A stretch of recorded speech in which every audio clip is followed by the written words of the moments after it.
The possibility of a concerning COVID-19 outbreak in a Missouri community would be identified here.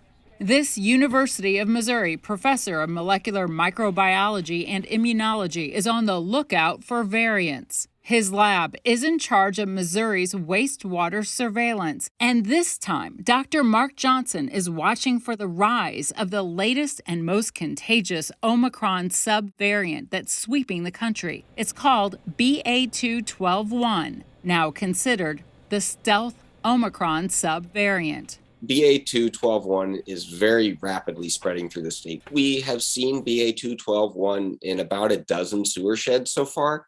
But if you look in the database, at that point in time, there were only 4 confirmed cases. The patient sequencing is always a few weeks behind. Johnson identified BA.2.12.1 genetic material from human waste in wastewater, mostly in the St. Louis area and Kansas City. In general, the areas where we're seeing this variant is where we're seeing increases in RNA, which presumably means increases in cases. It has some people on edge, but for Johnson, not so much, at least not yet. It's not causing the kinds of rapid increases like we saw with Delta and with Omicron.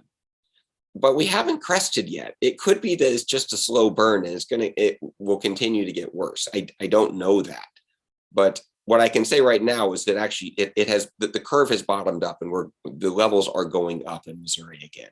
Slowly, and they're still low, but they are going in the wrong direction.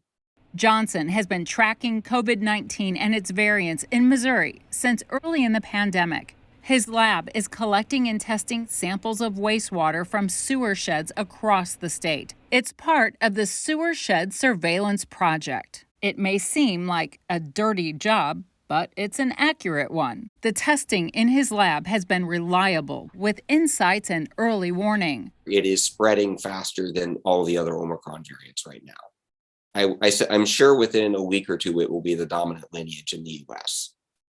Partnering with the Missouri Department of Health and Senior Services and the Missouri Department of Natural Resources, the Sewershed Surveillance Project has a website with a tracking tool for anyone to follow. Johnson believes testing wastewater is one of the best ways to prepare for what's coming. Overall, the numbers are still really low, to be clear about that.